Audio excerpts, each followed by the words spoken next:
अपने ड्रीम्स को फॉलो करें। ब्रिटिश बिलियनियर और famous business magnet Richard Branson ने कहा है, जो लोग अपने जुनून के पीछे भागते हैं वो एक अच्छी जिंदगी जीते हैं। जो लोग अपने सपने को पाना चाहते हैं वो अपनी जिंदगी के हर एक रास्ते, हर एक पल का अनुभव करते हुए खुशी से आगे बढ़ते हैं। सही मायने में देखा जाए ना, तो ये ड्रीम्स आपकी सफलता के लिए एक बूस्टर का काम करते हैं। अपने इन ड्रीम्स के बिना आपकी जिंदगी में सक्सेस का कोई खास मतलब ही नहीं है। बिल्कुल वैसे ही जैसे आपकी कार का इंजन बिना एक बेस्ट फ्यूल के आगे नहीं बढ़ सकता, उसी तरह से बिना ख्वाबों के आप अपनी लाइफ की सही शुरुआत नहीं कर सकते। कहा भी गया है, यहां पर हर सक्सेसफुल पर्सन के पीछे उसके ड्रीम्स का हाथ होता है। मैंने अपनी जिंदगी में सैकड़ों सफल लोगों को ट्रेनिंग दी है और उनमें से जितने भी सफल हुए हैं उन्होंने कम से कम अपने एक ख्वाब को जरूर पूरा किया है। कुछ लोग तो ऐसे थे जो ये ड्रीम्स बचपन से देख रहे थे, तो कुछ लोगों ने बाद में उन सपनों को बुना था, लेकिन वहां पर उनके साथ एक सपना ऐसा जरूर था जो उनकी उपलब्धियों के साथ ही जुड़ा हुआ था। कुछ ऐसा जो उन्हें लगातार मोटिवेट करता, आगे बढ़ने और उत्साहित करने को प्रेरित करता। और यही ड्रीम्स आपके गोल्स में बदलते हैं, जो आपको कठिन से कठिन ख्वाबों पर भी भरोसा करने, अपनी लाइफ में बड़े बदलाव करने, अपने कंफर्ट जोन से बाहर निकलकर रिस्क लेने की ताकत देते हैं। जैसे ही हम मैच्योर होते हैं, अपनी जिंदगी की असल चाहत को इग्नोर करना और भूलना शुरू कर देते हैं। हम अपनी लाइफ को दूसरों की उम्मीद और सलाह के मुताबिक आगे बढ़ने देते हैं। इस बात को मैं अपनी जिंदगी के हर एक दर्द भरे अनुभव के साथ आपके सामने रखता हूं। स्कूल टाइम में मुझे ज्योग्राफी बहुत पसंद थी, लेकिन मैंने दूसरों की सलाह मानी और दूसरों की देखा देखी यूनिवर्सिटी में इकोनॉमी की पढ़ाई शुरू कर दी। फिर क्या, मैंने अपने ड्रीम्स को पीछे छोड़ दिया और मैं एक अकाउंटेंट बन गया। क्या आप भी मेरी तरह अपनी लाइफ के साथ कुछ ऐसा ही चुनाव कर चुके हैं? ऐसे में कई बार हमें यह अफसोस रह जाता है कि हमने अपना रास्ता खुद नहीं चुना है। सक्सेसफुल लोगों की बात करें तो वो अपनी असल चाहत और पैशन को कभी नहीं भूलते। वो जल्द से जल्द अपने खुद के रास्ते पर आगे बढ़ने और सही निर्णय लेने की कला सीख जाते हैं। उन्हें इससे कोई फर्क नहीं पड़ता कि उनका ये रास्ता पागलपन से भरा हुआ है या फिर दूसरों के लिए बहुत अजीब है। अब एप्पल के फाउंडर स्टीव जॉब्स को ही देख लीजिए। उन्होंने एक बहुत बड़ी यूनिवर्सिटी की पढ़ाई सिर्फ इसलिए छोड़ दी क्योंकि उन्हें उनके सपने को हासिल करने की कोशिश करनी थी। अपने ड्रीम्स को समझें। आखिर आपका ड्रीम है क्या? आप असल में क्या हासिल करना चाहते हैं? वो कौन से ख्वाब हैं जिनके पीछे आप जाना चाहते हैं? अपने सपनों की लिस्ट बनाइए और इसके लिए अपने शब्द, दिमाग में छाई हुई तस्वीरें और अपने हाथों से बनाई गई ड्राइंग का इस्तेमाल कीजिए। ये तरीका आपके लॉन्ग टर्म गोल्स, आपकी चाहत और आपके आइडियाज के साथ एक बेहतरीन कनेक्शन बनाने में आपकी मदद करेगा। इसके लिए ये सवाल भी आपकी मदद करेंगे।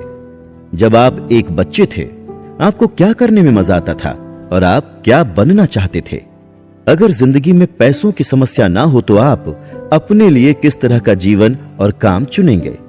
जो जिंदगी आप जी रहे हैं, क्या आपको सच में उससे प्यार है? और आप और क्या चाहते हैं? खाली वक्त में आपको क्या करना अच्छा लगता है? अपने दोस्तों की तरफ नजर घुमाइए और देखिए कि उनकी जिंदगी के किस पहलू से आपको आज थोड़ी सी जलन होती है। अपने सपनों पर भरोसा रखें। इस बारे में सोचना शुरू करें कि आप अपने सपनों को हासिल कैसे कर सकते हैं। ध्यान से देखें, क्या ऐसा सोचते समय आपके दिमाग में नेगेटिव ख्याल आते हैं? आपको डर लगता है? हो सकता है कि आपका दिमाग कहे, मैं अब ये नहीं कर सकता, इसके लिए मेरी उम्र ज्यादा है, मैं शादीशुदा हूं और जिंदगी में इतना बड़ा परिवर्तन मेरे लिए अफोर्डेबल नहीं है। या फिर मेरे इस आइडिया को लेकर मेरे पेरेंट्स मेरा सपोर्ट नहीं करेंगे। अचीवर्स आपको हमेशा ये बताएंगे कि यहां पर कुछ ना करने के बहुत से कारण हो सकते हैं, पर आपको अपनी ताकत और साहस को तलाशना है, जो शुरुआत करने और एक कदम आगे बढ़ने में आपकी मदद करेंगे।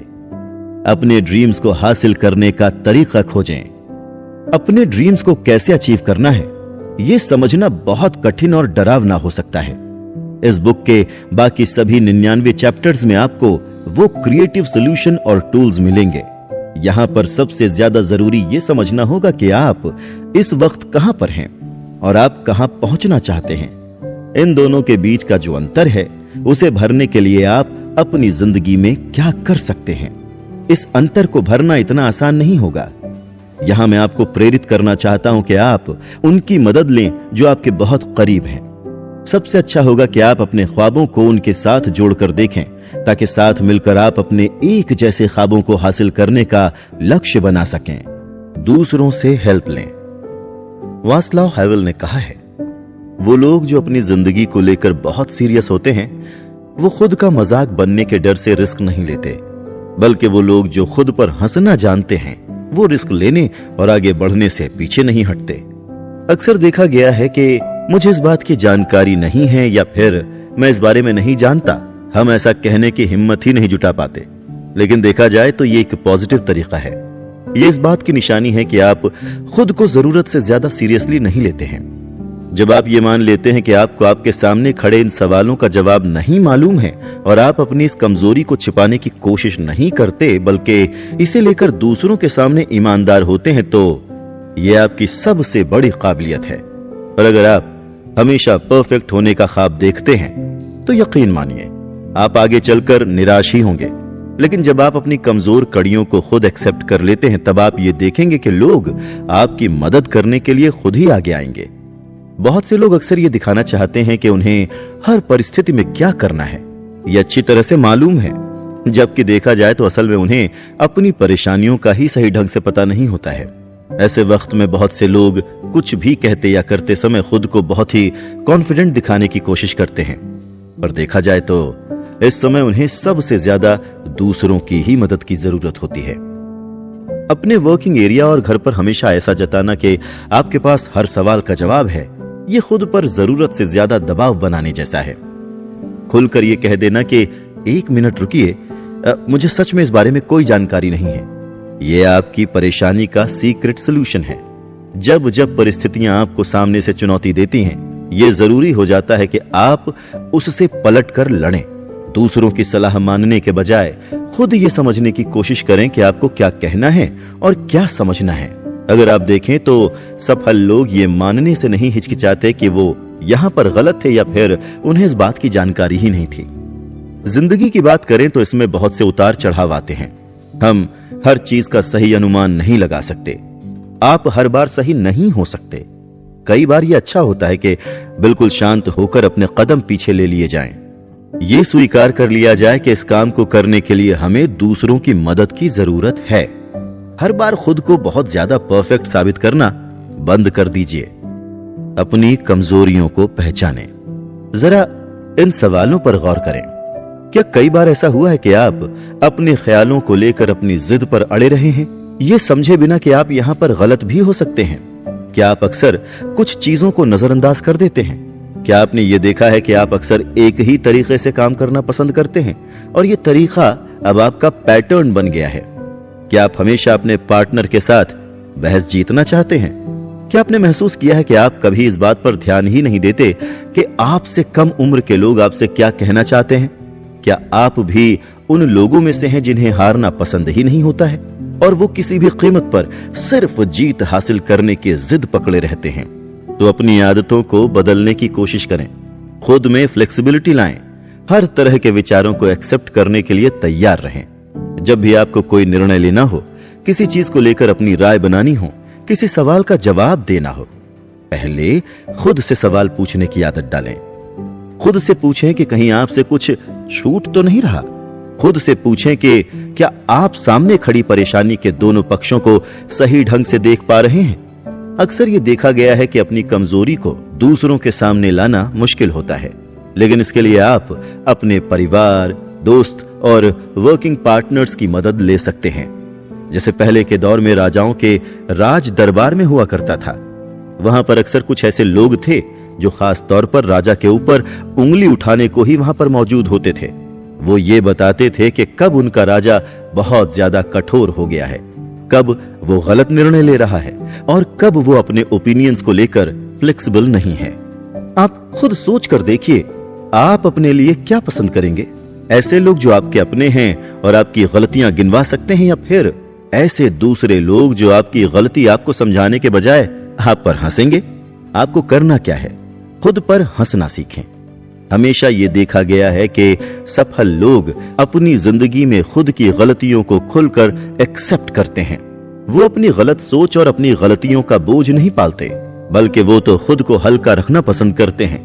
थोड़ा अपने नेचर में सॉफ्टनेस लाएं, विनम्र बने और खुद की गलतियों पर अपना ही मजाक उड़ाने से अपने आप को रोकने की कोशिश ना करें। दोस्तों, पिछले एपिसोड में पूछे गए सवाल का जवाब है ए, स्पिरिचुअल ग्रोथ और सेल्फ डेवलपमेंट। चलिए एक और सवाल जो आपको स्क्रीन पर दिख रहा होगा। क्वेश्चन है, सफलता के लिए सबसे जरूरी हैबिट क्या है? इसका जवाब कमेंट करके बताइए। Create your future. Leonard I sweet ने क्या खूब कहा है, भविष्य वो नहीं है जिसमें हम अपने कदम रखते हैं, बल्कि भविष्य तो वो है जो हम खुद बनाते हैं। सक्सेसफुल लोग कभी भी अपनी किस्मत या एक अच्छे मौके के भरोसे नहीं रहते। जब आप किसी सफल इंसान को अपने सामने देखते हैं, आपके मन में भी ये ख्याल आता होगा कि इसकी किस्मत बहुत अच्छी है, क्योंकि ये सही टाइम पर सही जगह पर मौजूद था और इसीलिए ये आज इतना सक्सेसफुल है। लेकिन आपको पता है सच्चाई क्या है? ये जो उनके बेहतर भाग्य की हर एक झलक आप उनकी जिंदगी में देखते हैं, वो उनके कई घंटे, कई सालों की कठिन मेहनत और तैयारी का रिजल्ट है, जो आज सफलता के रूप में आपके सामने है। बस ये काफी नहीं है कि आप सपने देखें और उसे कामयाब बनाने की प्लानिंग करें। किसी भी प्लान को एक्शन में लाना जरूरी है। अपने ख्वाब को लेकर आपके दिमाग में जो भी आइडियाज चल रहे हैं, उन आइडियाज पर अमल करना जरूरी है। खुद से ये कहें कि आप अपना भविष्य खुद बना सकते हैं। किस्मत या एक अच्छा मौका आपकी जिंदगी को डिफाइन नहीं कर सकता। आप किस्मत के भरोसे नहीं रह सकते। आपको एक सही माइंडसेट की जरूरत है। आपको अपने दिमाग पर कंट्रोल करने की जरूरत है। अपनी बातों पर अड़े रहें, कठिन से कठिन मेहनत करें, अपने ख्वाबों को लेकर सैक्रिफाइस करने से पीछे ना हटें, रिस्क लेने से ना डरें। सीधी सी भाषा में कहा जाए तो वो करें जो आपके लिए जरूरी है। अपने फ्यूचर को देखते हुए अपने आज को खुद से अलग ना करें। मैं बहुत से ऐसे लोगों को ट्रेनिंग देता हूं जो अपने फ्यूचर को लेकर कोशिश करना छोड़ चुके हैं। ये ऐसे लोग हैं जिन्हें रिस्पॉन्सिबिलिटी लेना अच्छा नहीं लगता, जो हर बात पर अलग अलग तरह के एक्सक्यूजेस देने को तैयार रहते हैं, जो हमेशा अपनी किस्मत और अपने आसपास के लोगों को अपने आज के लिए कोसते रहते हैं। देखा गया है कि कई सफल लोगों को अपनी मंजिल को हासिल करने के लिए अपनी लाइफ की कठिन सिचुएशन को हराना पड़ा है। जरा विंस्टन चर्चिल के बारे में सोचकर देखिए, जो यूके के प्राइम मिनिस्टर बनने से पहले पिछले कई सालों तक अपने पॉलिटिकल करियर में नाकामयाब होते रहे हैं। अपने दिमाग में अपने पास्ट की बुरी यादों को चलने ना दें, क्योंकि इसका असर आपके भविष्य पर पड़ेगा। याद रखें, आप क्या सोचते हैं, क्या महसूस करते हैं, ये सबसे ज्यादा जरूरी है।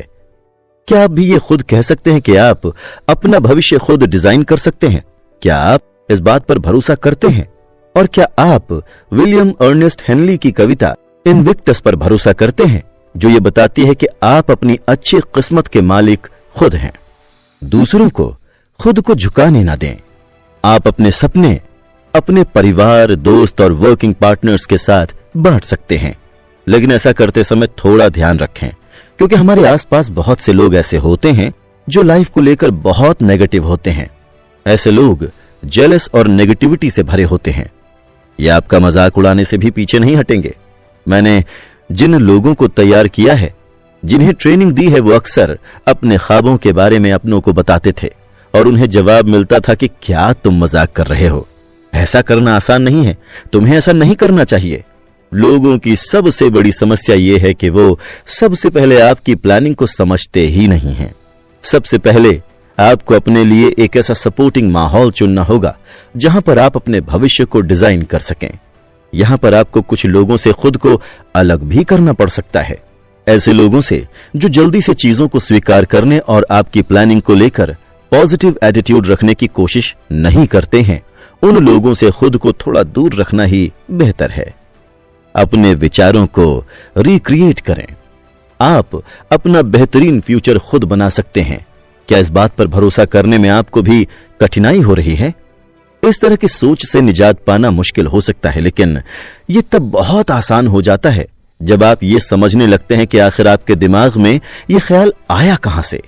सबसे पहले आज अपने हर उस नेगेटिव थॉट को लिखने की कोशिश करें जो आपको आगे बढ़ने से रोक रहे हैं, और यह भी समझ लें कि अपने भविष्य को लेकर डरना बहुत ही सामान्य है। यह सोचना कि चीजें जितनी सरल दिखाई दे रही हैं उतनी सरल हैं नहीं, यह बिहेवियर भी नॉर्मल है। सबसे पहले जब आप अपने उन ख्यालों को पकड़ना शुरू कर देंगे जो आपको पीछे खींच रहे हैं, तब आप नेगेटिव लाइफ सिचुएशन में भी पॉजिटिविटी का सहारा लेकर अपने विचारों को रिक्रिएट कर पाएंगे।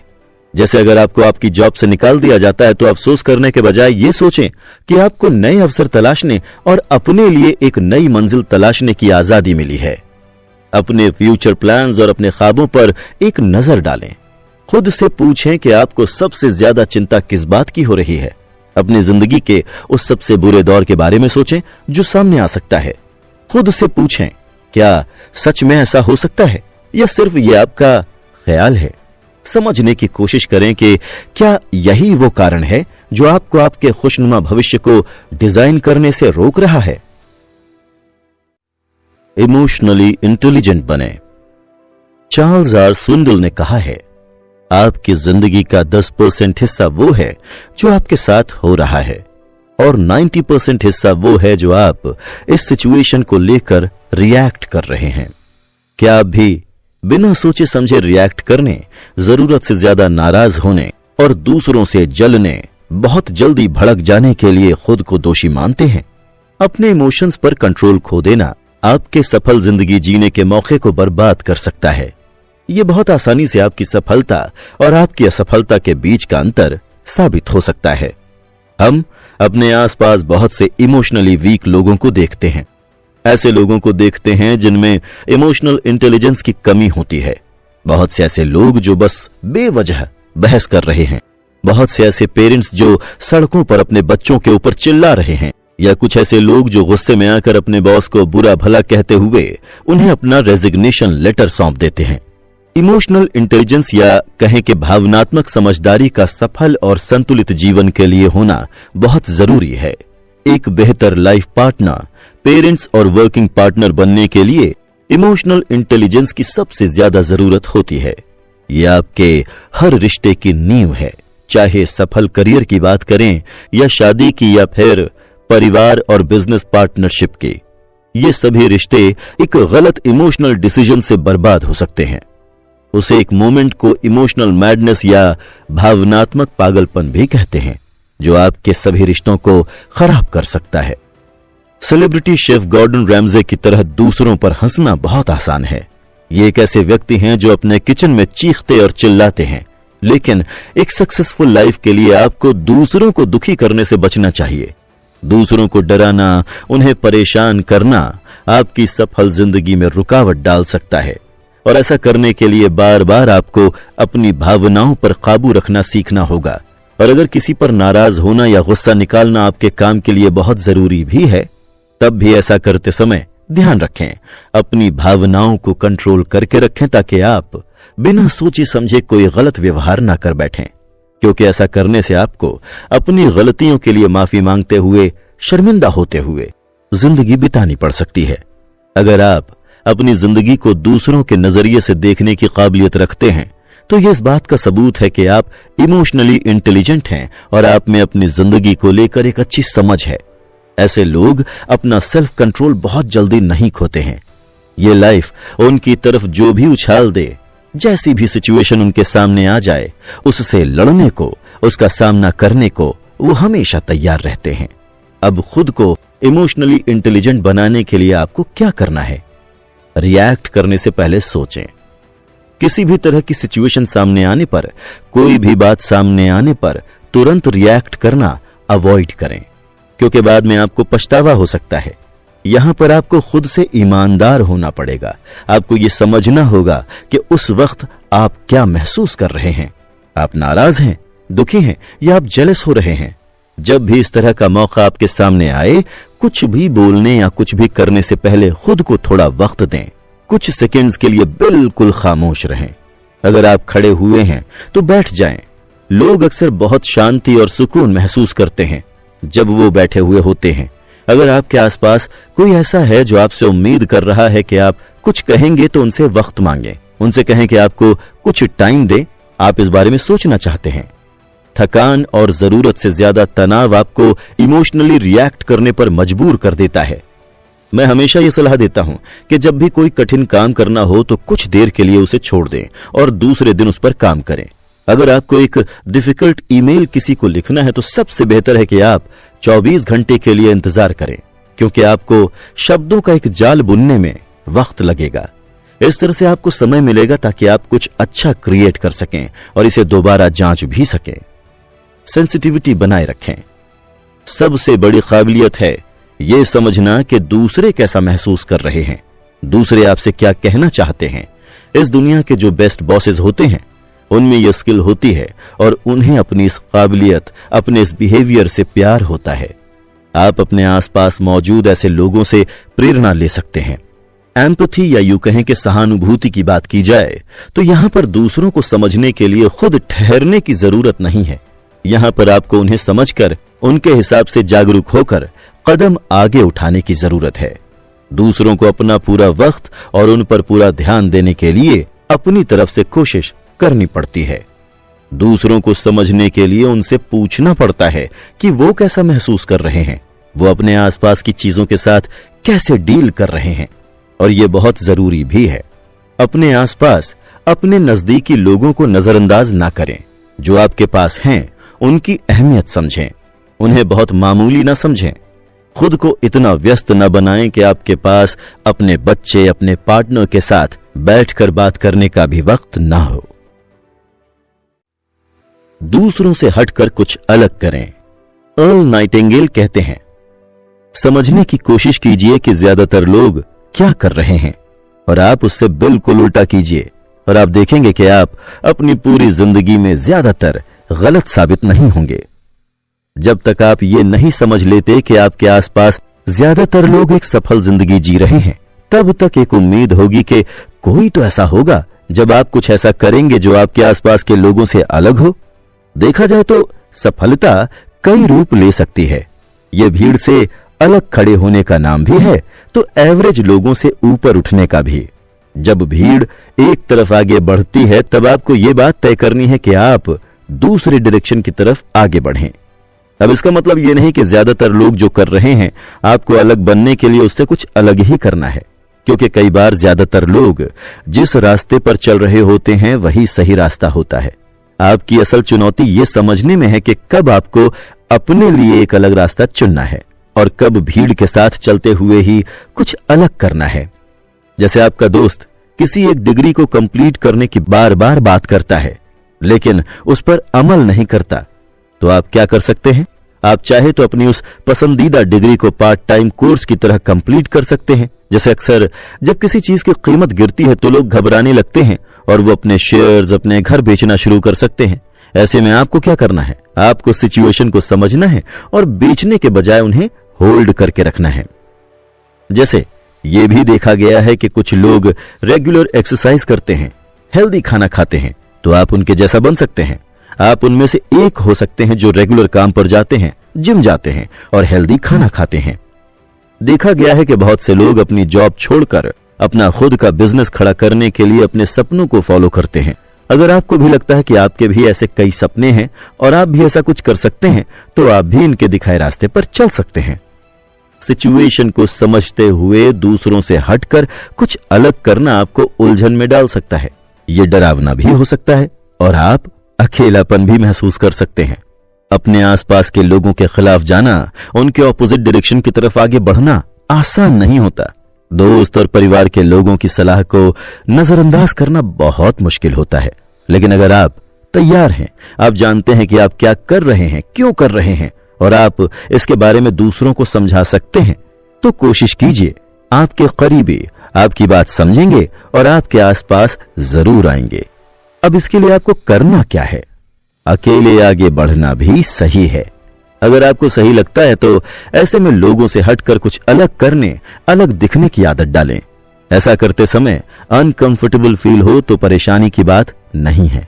देखा जाए तो आपको अपने डिसीजंस को लेकर दूसरों के सामने जस्टिफिकेशन देने की जरूरत भी नहीं है। आपके आसपास के लोग आपके लिए गए निर्णय, आपके लॉजिक, आपकी समझ पर बार बार सवाल उठा सकते हैं। कोई बात नहीं, उन्हें ऐसा करने दीजिए। मेरा ही उदाहरण ले लीजिए। जब मैंने अपना खुद का बिजनेस करने के लिए फाइनेंस से जुड़े अपने बेहतरीन करियर को छोड़ने का फैसला लिया, तब बहुत से लोगों ने सोचा कि या तो मैं पागल हो गया हूं या फिर मैं टूट चुका हूं। उस समय मुझे इन बातों से तकलीफ जरूर हुई, लेकिन मैंने अपने इस निर्णय को नहीं बदला। मैं अपने डिसीजन पर टिका रहा। दूसरों से अलग करने की आदत डालें। अपनी जिंदगी के किस पड़ाव पर आपने वो हासिल नहीं किया जो असल में आप हासिल करना चाहते हैं, या आपका लक्ष्य क्या है जिसे आप चाहकर भी अब तक हासिल नहीं कर पाए हैं? क्या आप लगातार वही चीजें दोहरा रहे हैं और आपको वैसा ही रिजल्ट भी मिल रहा है? ऐसी कंडीशन में आपको इस बारे में सोचना होगा। एक बेहतर रिजल्ट के लिए आपको अपने तरीके में बदलाव लाना होगा। यहां पर हम छोटी छोटी केस स्टडीज का जिक्र करेंगे, जिससे आपको इन सभी बातों को समझने में मदद मिलेगी।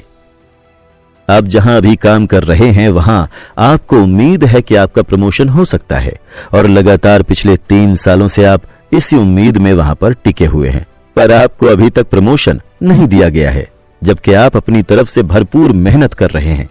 तब क्या करें? मेहनत करना बंद करें। ये समझने की कोशिश करें कि आपसे गलती कहां पर हो रही है। अपने बॉस से पूरी ईमानदारी से सामने से बात करें।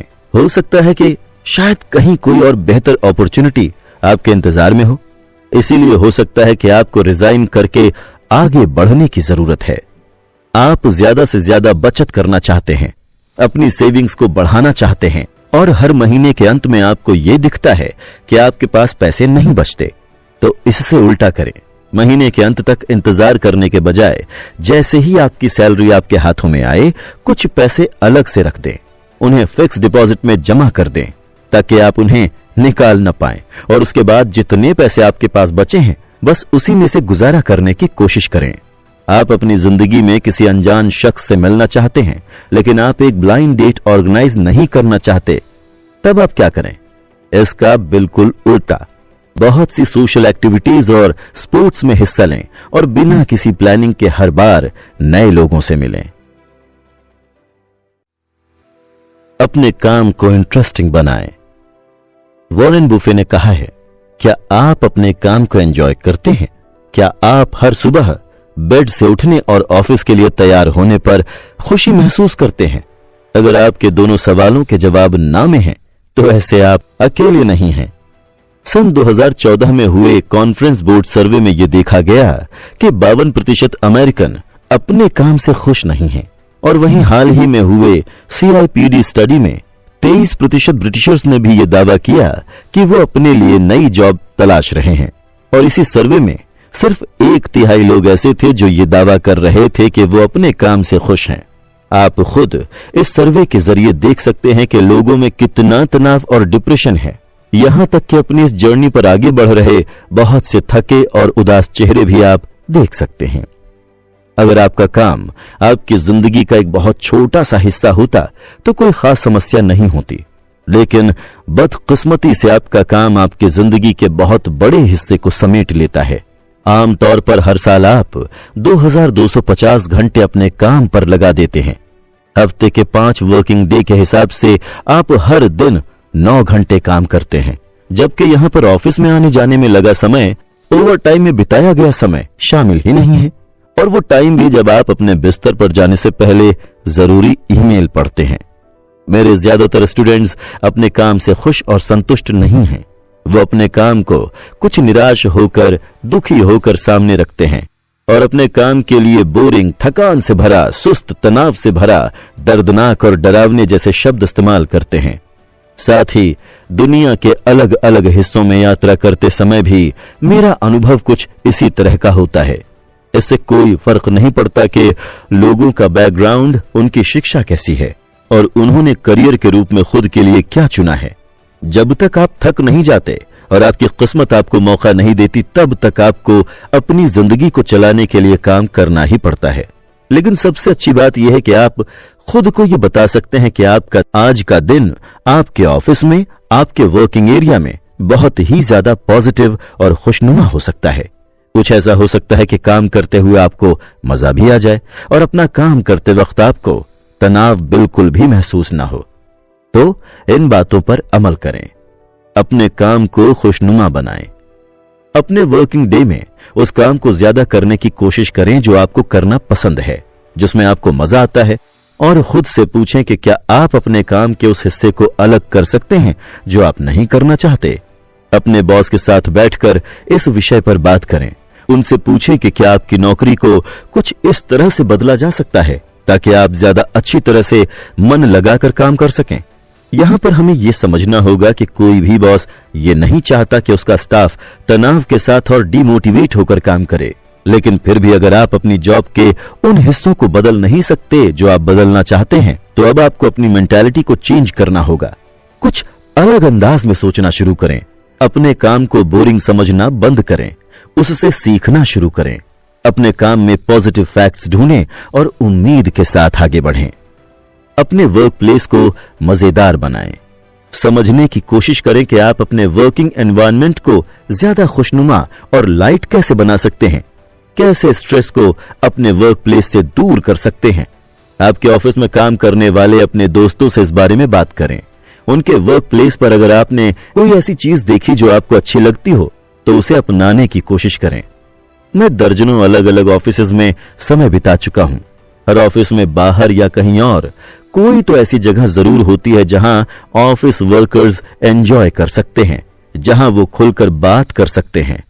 ऐसी जगह जहां लोग हंस रहे हों, कहानियां सुना रहे हों, जहां पीछे म्यूजिक बज रहा हो। कोई ऐसा प्लेस जहां पर कॉफी की शॉप हो, कॉफी के साथ लोग रिलैक्स कर रहे हों, छोटे छोटे गेम्स खेल रहे हों। ऐसी जगह जहां लोग एक दूसरे के प्रति बहुत पॉजिटिव हों और एक दूसरे के साथ अच्छा और सॉफ्ट बिहेव कर रहे हों। फिर चाहे आपका काम कितना भी बोरिंग और थकान से भरा हुआ ही क्यों ना हो, अगर काम करने का माहौल ऐसा होगा तो आप खुद को मोटिवेट कर पाएंगे। अगर इसके बाद भी आपको अच्छी तरह से मालूम है कि आप अपने काम को, अपने वर्किंग एनवायरनमेंट को बिल्कुल भी एंजॉय नहीं कर रहे हैं, बल्कि ये आपको और ज्यादा थका रहा है, तो उस ऑफिस से बाहर निकलने के बारे में सोचें, रिजाइन करने के बारे में सोचें। अपने लिए कोई आइडल वर्क प्लेस तलाशें जहां पर काम करना न सिर्फ आपको अच्छा लगे बल्कि आपको अपने काम से प्यार भी हो जाए। हमें यह समझना होगा कि ये जिंदगी बहुत ही छोटी है, इतनी छोटी कि एक ही जॉब पर आपको टिके रहने की जरूरत नहीं है, खुद को परेशान करने और थकाने की भी जरूरत नहीं है। हर दिन की शुरुआत अच्छी करें। योको ओनो कहते हैं, हर दिन सुबह उठते ही आईने में खुद को देखकर मुस्कुराएं और ऐसा रोज करें। आप अपनी लाइफ में बहुत बड़े चेंजेस देखना शुरू कर देंगे। हर दिन की शुरुआत बहुत बुरे तरीके से करें और आप देखेंगे कि आप सफलता को जल्द ही अलविदा कह देंगे। इसका मतलब है कि आप किसी भी चीज की शुरुआत किस तरह से करते हैं, यह उस चीज की सफलता में बहुत इंपॉर्टेंट रोल प्ले करता है। उसी तरह आप अपने दिन की शुरुआत कैसे करते हैं, यह भी आपके लिए उतना ही जरूरी है। हम में से हर किसी ने यह कहावत तो सुन ही रखी है कि बेड के रॉन्ग साइड से नहीं उठना चाहिए।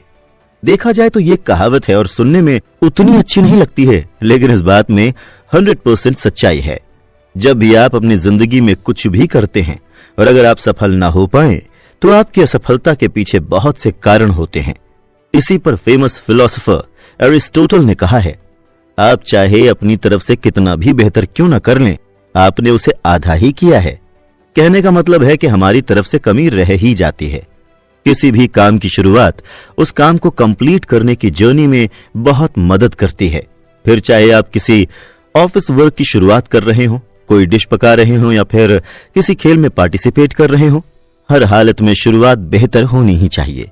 जैसे हम किसी कार को स्टार्ट करते हैं तो कार का इंजन धक्का लगाता है, उसी तरह आपकी जिंदगी की गाड़ी के लिए भी एक ऐसा ही बूस्टर होना चाहिए। आपके दिन की शुरुआत के लिए भी ये बिल्कुल ऐसा ही है। आप अक्सर अपना 100% न दे पाने के कारण बहुत से बहाने बनाने लगते हैं, जैसे आप सुबह सुबह जल्दी उठ नहीं पाए, आपको बेहतर नींद नहीं मिली, आपकी बस खराब हो गई थी, आपको बारिश में ही आगे चलना पड़ा, वगैरह वगैरह। पर असल प्रॉब्लम की शुरुआत तब होती है जब ये आपकी आदत बन जाती है और आप अपने हर दिन की शुरुआत इसी तरह शिकायतों के साथ करते हैं। दिन की शुरुआत हमेशा बेहतर होनी चाहिए। ये बात सिर्फ वर्किंग डे पर लागू नहीं होती, बल्कि वीकेंड पर भी लागू होती है। आपको अपने वीकेंड के दिन की शुरुआत भी पॉजिटिव तरीके से करनी चाहिए, चाहे आप घर का काम कर रहे हों या ऑफिस का काम कर रहे हों। हर चीज की शुरुआत बेहतर होनी ही चाहिए। अब सवाल यह है कि इस हैबिट को अपनी जिंदगी का हिस्सा कैसे बनाएं। कुछ बेहतरीन मॉर्निंग हैबिट्स को अपनाएं। हर दिन आप जिस टाइम पर उठते हैं उससे 30 मिनट पहले उठने की कोशिश करें। इससे आपके दिन की शुरुआत शांति से होगी। आप जल्दबाजी नहीं करेंगे और फिर चंद सेकंड मेडिटेट करें। कोई अच्छा सा काम म्यूजिक सुनें, योगा और स्ट्रेचिंग करें। अपने लिए समय निकालकर आराम से बैठें और ब्रेकफास्ट करें, क्योंकि आप पूरी रात भूखे सो रहे थे। आपका पेट पूरी तरह से खाली था। अब आपकी बॉडी को एनर्जी की जरूरत है। अगर आपके घर में और भी लोग हैं तो उनके साथ ब्रेकफास्ट करने की कोशिश करें। उनके साथ सॉफ्टली बिहेव करें। उनके दिन की शुरुआत भी एक अच्छे पॉजिटिव नोट के साथ करें। एक छोटी सी स्माइल, आई कांटेक्ट और उनसे उनका हाल चाल पूछ लेने से उनके दिन की शुरुआत भी बेहतर ढंग से होती है। सुबह सुबह किसी भी तरह की नेगेटिव कन्वर्सेशन से बचें, जैसे बहस ना करें। आप इस बहस को दिन के बाकी समय के लिए टाल सकते हैं। इससे फर्क नहीं पड़ता कि आप पैदल चलकर अपने ऑफिस जाते हैं या फिर अपने वर्किंग एरिया तक पहुंचने के लिए कार, साइकिल, बस या ट्रेन, किसी भी कन्वीनियंस का इस्तेमाल करते हैं। डिसाइड करें कि आप अपनी सुबह की इस जर्नी की शुरुआत रिलैक्स होकर करेंगे। आप अपने वर्किंग प्लेस पर जाते हुए तनाव को खुद से दूर रखेंगे और अपने सुबह के वक्त का इस्तेमाल कुछ ऐसे काम के लिए करेंगे जो आपको बेहतर महसूस करने में मदद करे। जैसे आप एक अच्छा सा म्यूजिक सुन सकते हैं, कोई बुक पढ़ सकते हैं और एक छोटी सी झपकी भी ले सकते हैं। अपने वर्किंग प्लेस पर जल्दी पहुंचें, लोगों के साथ वक्त गुजारें, हल्की सी बातचीत करें, अपने दिन भर की प्लानिंग करें, टू डू लिस्ट बनाएं। ये तय करें कि आप अपने दिन भर का समय कैसे गुजारना चाहते हैं और वर्किंग प्लेस पर काम की शुरुआत एक कप कॉफी के साथ करें, क्योंकि इसकी आपको सख्त जरूरत है। और खास तौर पर अगर आप एक मॉर्निंग पर्सन नहीं हैं तो आपको थोड़ा ज्यादा ध्यान देने की जरूरत है। आप भी अपने दिन की शुरुआत पॉजिटिव तरीके से करें। अपने परिवार का दिन बेहतर बनाने की कोशिश करें। अपने ऑफिस कलीग के साथ अच्छा व्यवहार करें। पुरानी दोस्ती बनाए रखें। हरमन हेसे कहते हैं, हम में से ज्यादातर लोग अपनी बीती बातों को पकड़ कर रखते हैं और हमें ऐसा लगता है कि इससे हम मजबूत बनेंगे, पर कई बार इन्हें जाने देना अच्छा होता है। आप अपने बीते दिनों को बदल नहीं सकते हैं। बदला जा सकता है तो आपके सोचने का तरीका और आप क्या महसूस करते हैं।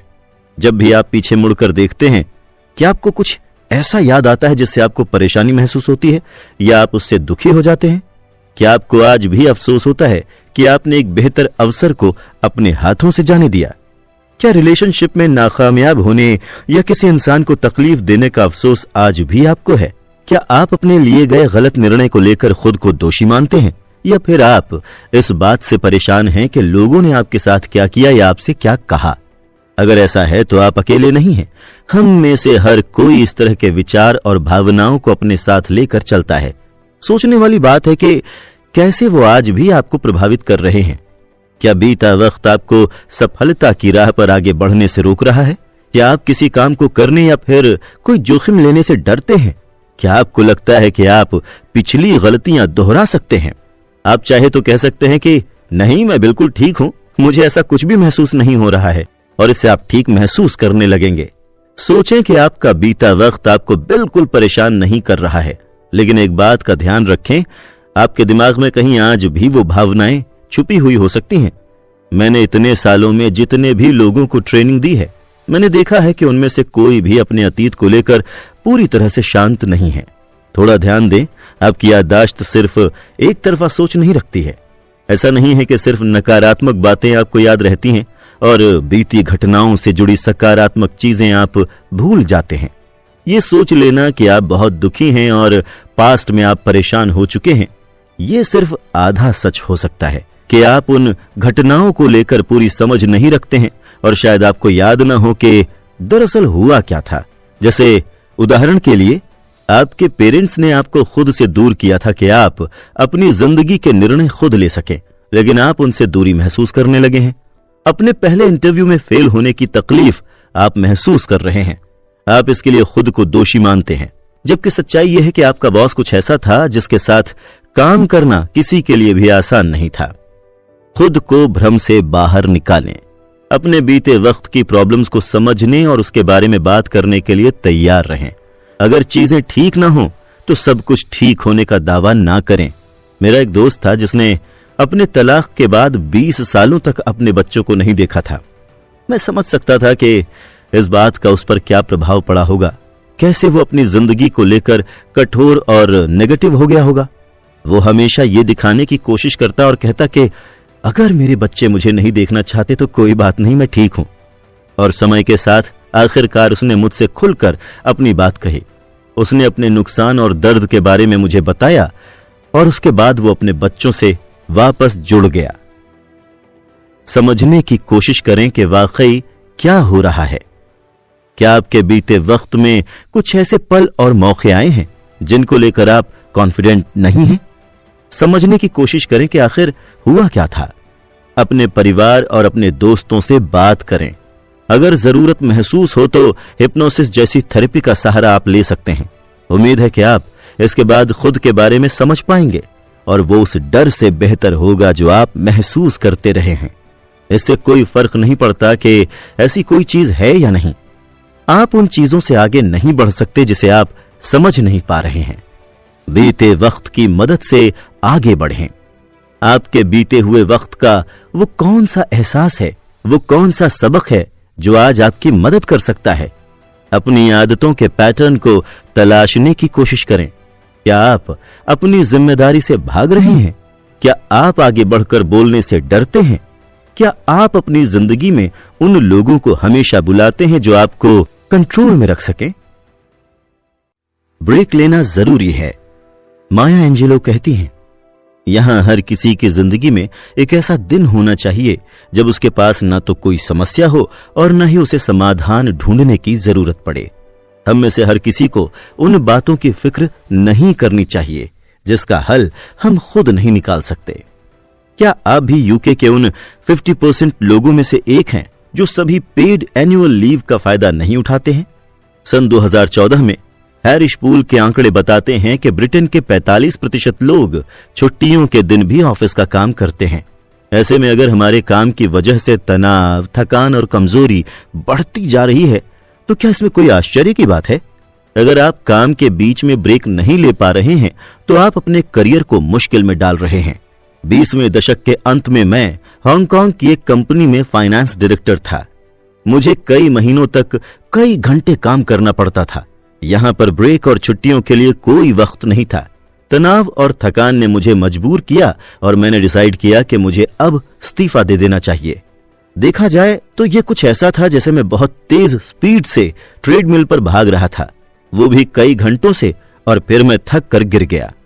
अब ये बताइए कि अपने डेली वर्किंग डे के दौरान आप लगभग कितनी देर के लिए रुककर थोड़ा ब्रेक लेते हैं? क्या आप अपनी डेस्क से हटकर खुद को रिचार्ज करते हैं?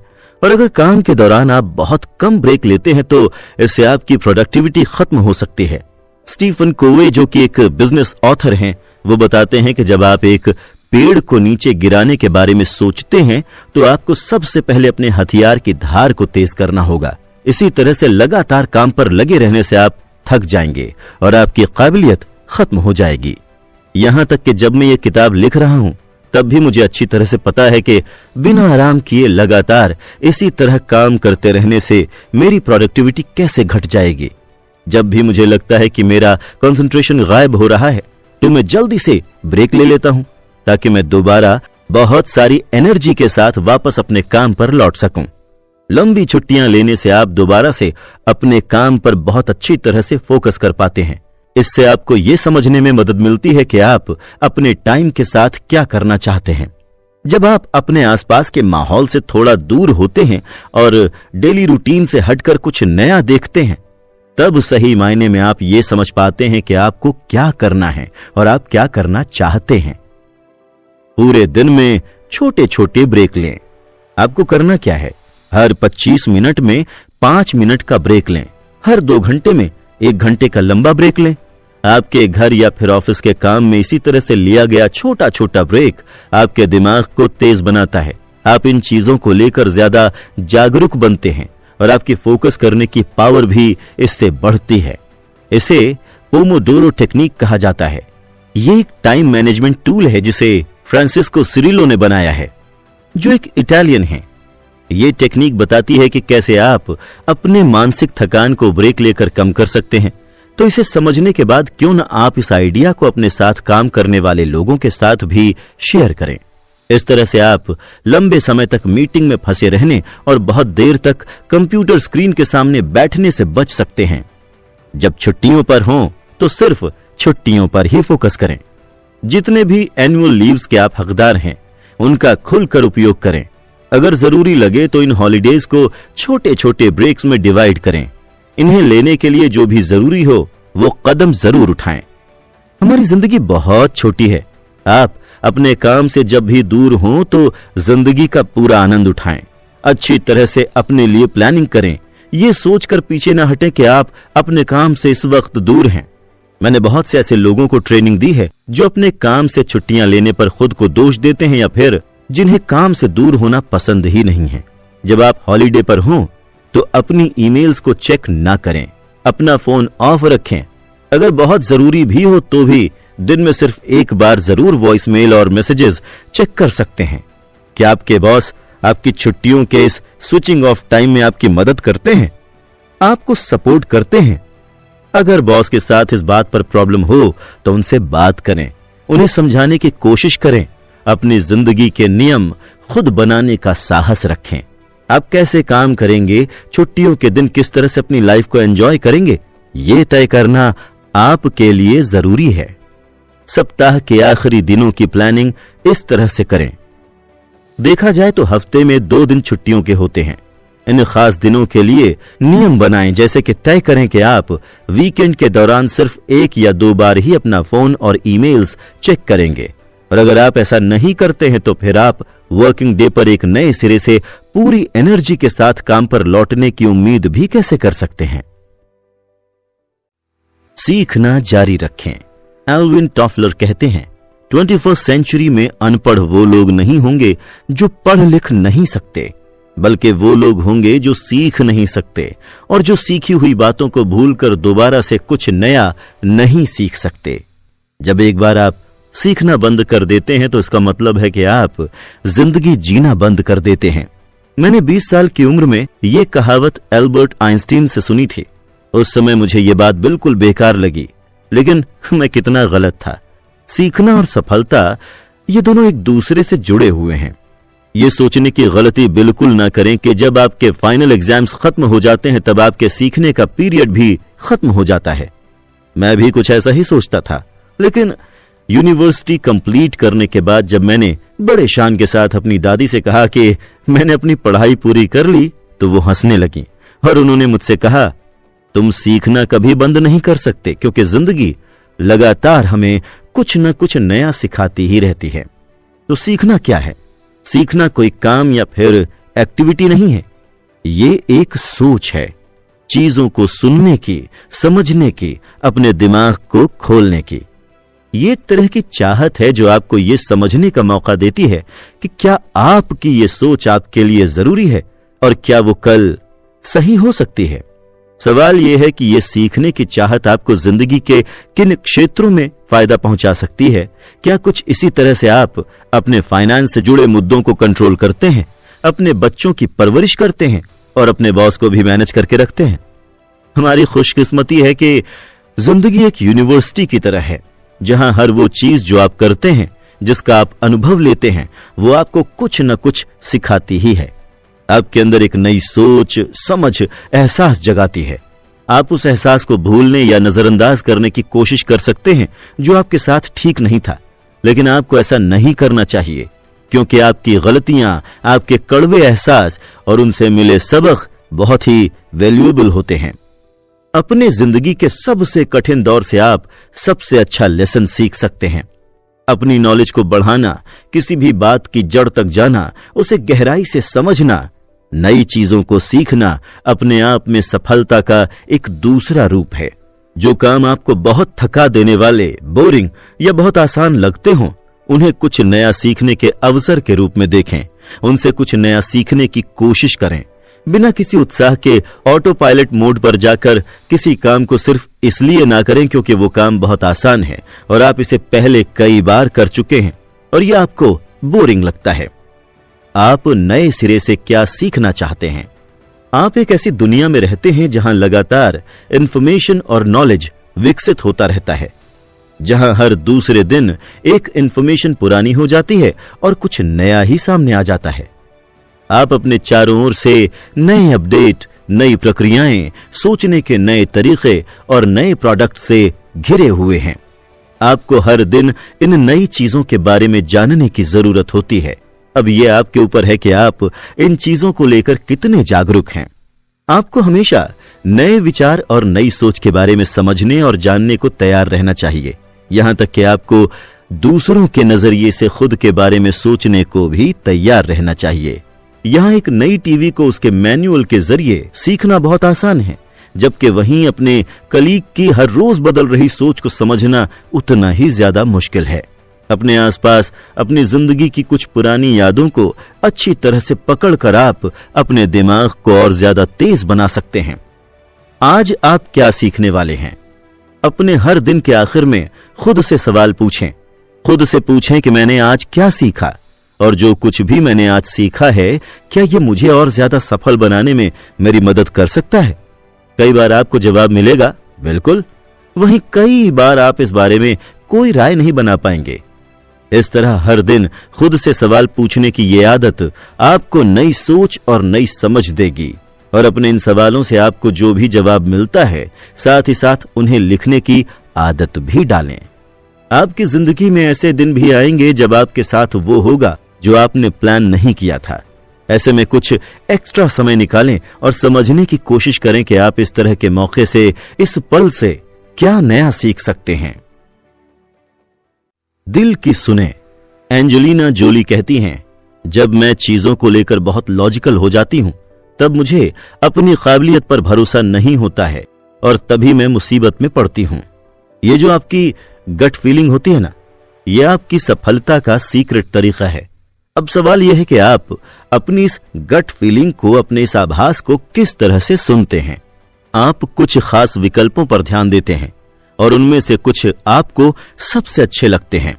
आपको कुछ खास विकल्पों में से एक चुनना है, लेकिन जो आपका सबसे पसंदीदा चुनाव है वो भी आपको सही नहीं लगता है।